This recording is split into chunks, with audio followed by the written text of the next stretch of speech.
Assalamualaikum warahmatullahi wabarakatuh.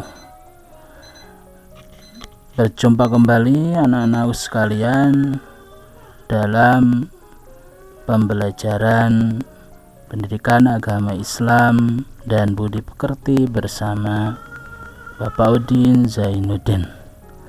Kita masuk pada bab 3 dengan materi akhlak menuntut ilmu dengan patuh terhadap orang tua dan guru adalah kunci kesuksesan. Mari kita awali anak-anak sekalian pertemuan ini dengan membaca basmalah bersama-sama. Bismillahirrahmanirrahim.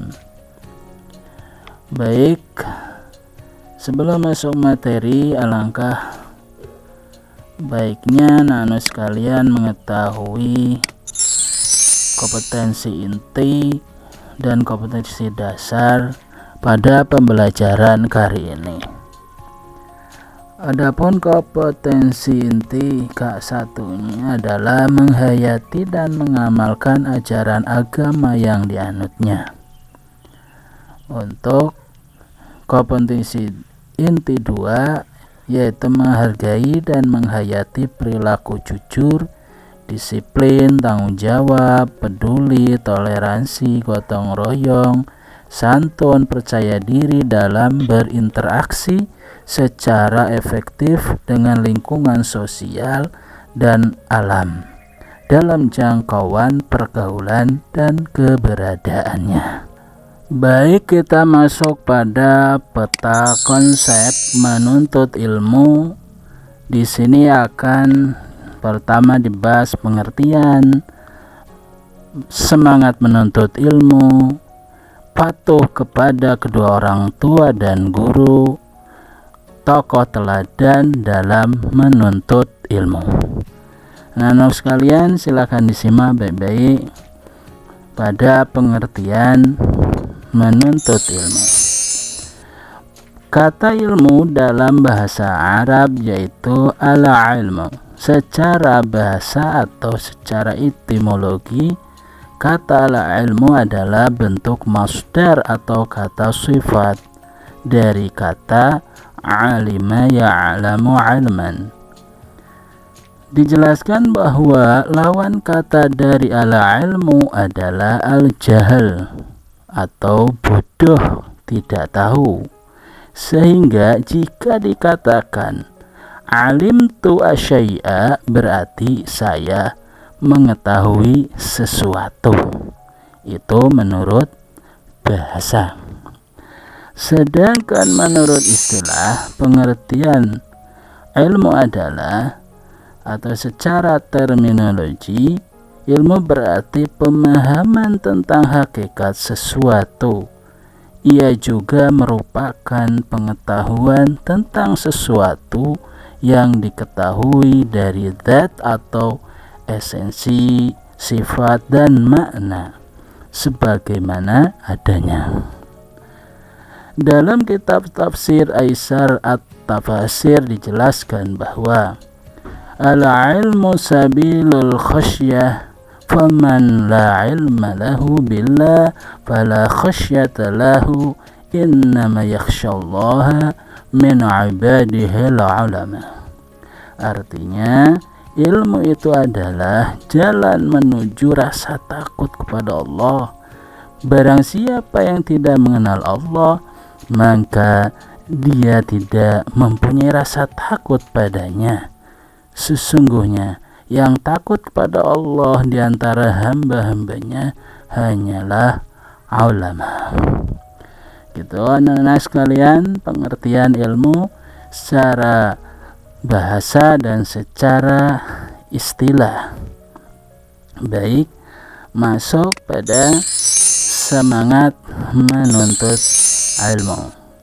Sebagai orang beriman, semangat, tenaga, dan pikiran haruslah juga usaha menuntut ilmu, terutama pengetahuan agama untuk kemanfaatan diri dan orang lain. Jadi harus semangat. Ilmu merupakan penuntun manusia memahami ayat-ayat, baik ayat qauliyah maupun ayat kauniyah, sehingga mampu memaknai hakikat hidup dan akhirnya memperoleh keselamatan dunia dan akhirat.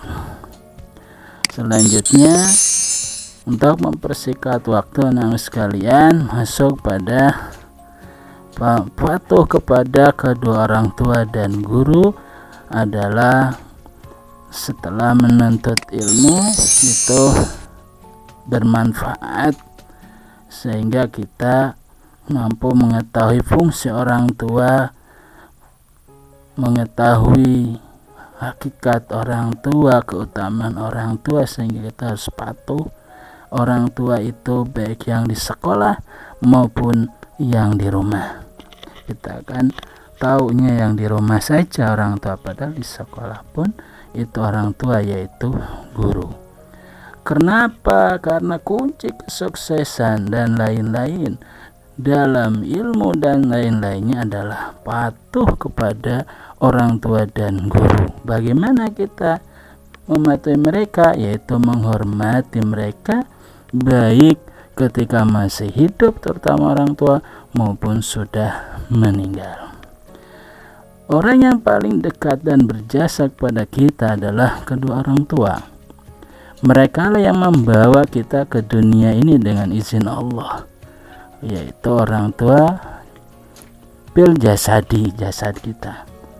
Betapa besar jasa mereka sehingga kita tidak akan mampu menghitung dan membalasnya. Allah menempatkan kewajiban kepada berbakti kepada orang tua pada peringkat kedua setelah kewajiban menyembah Allah Subhanahu wa Ta'ala. Baik, masuk pada tokoh teladan dalam menuntut ilmu. Menuntut ilmu perlu kesabaran, kesungguhan. Bagaimana Ibnu Thohir Al-Maqdisi berkata, "Aku 2 kali kencing darah dalam menuntut ilmu hadis, sekali di Baghdad dan sekali di Makkah. Aku berjalan bertelanjang kaki di panas terik matahari dan tidak berkendaraan dalam menuntut hadis sambil memanggul kitab-kitab di punggungku." Yang kedua, untuk menuntut ilmu berusaha mendapatkan faidah ilmu meski di kamar mandi. Sebagaimana Majduddin Ibnu Taimiyah, yaitu kakeknya Syekhul Islam Ibnu Taimiyah. Enggak apa-apa, kita ambil faidah dari tokoh ini, ya. Enggak apa-apa ya. Jika akan masuk kamar mandi berkata, ini beliau ini tokoh Islam, insyaallah orang soleh. Kita ambil manfaat. Dia berkata pada orang yang di sekitar, "Bacalah kitab ini dengan suara keras agar aku bisa mendengarnya di kamar mandi." Ya. Jadi walaupun sedang istilah di tempat yang kurang di kamar mandi itu kan tidak boleh sebenarnya kita membaca apa di dalamnya, kecuali akan masuk kita membaca doa dan sebagainya. Tapi kalau mendengar suatu ilmu itu gak apa-apa, boleh. Terus yang ketiga, kesungguhan menulis. Siapa yang berkata? Yaitu Ismail bin Zaid. Saya Ismail bin Zaid dalam semalam menulis 90 kertas dengan tulisan yang rapi. Tokoh Ahmad bin Abdid Daim Al-Maqdisi telah menulis atau menyalin lebih dari 2000 jilid kitab-kitab. Jika senggang, dalam sehari bisa menyelesaikan salinan 9 buku. Jika sibuk, dalam sehari menyalin 2 buku. Ibnu Thohir berkata, "Saya menyalin Sahih Al-Bukhari, Sahih Muslim, Sahih Abi Daud 7 kali dengan upah, dan Sunan Ibnu Majah 10 kali. Ibnu Jauzi dalam setahun rata-rata menyalin 50-60 jilid buku." Ini maksudnya kesungguhan menuntut ilmu, menyebarkan ilmu, berdakwah, termasuk menulis. Ini berdakwah ini termasuk adalah li'la'il ilm, intisaril ilm, itu menyebarkan, itu harus sungguh-sungguh. Ini tokoh-tokohnya. Terus yang keempat, kemampuan membaca yang luar biasa. Ini tokoh teladannya ada Ibnu Jauzi, ya, membaca 20.000 jilid kitab sepanjang hidupnya. Al-Khatib Al-Baghdadi membaca Sahih Bukhari dalam 3 majlis dalam 3 malam. Jadi setiap malam mulai ibadah maghrib ya subuh, habis subuh tuh tamat Sahih Bukhari. Ya, kalau matanya ya 4 jilid itu loh. Sahih Bukhari terdiri dari 7.008 hadis, sehingga rata-rata dalam satu kali majlis atau satu malam dibaca 2.336 hadis. Selanjutnya, Syekh Abdullah bin Sa'id bin Lubaj al-Umawi dibacakan kepada beliau Sahih Muslim selama seminggu dalam sehari 2 kali pertemuan pagi dan sore di Masjid Qurtubah Al-Andalus setelah beliau pulang dari Makkah. Ini jadi semangat membaca dalam menuntut ilmu. Nomor 5, mengulang membaca sesuatu kitab hingga berkali-kali. Siapa ini? Al-Imam Muzani.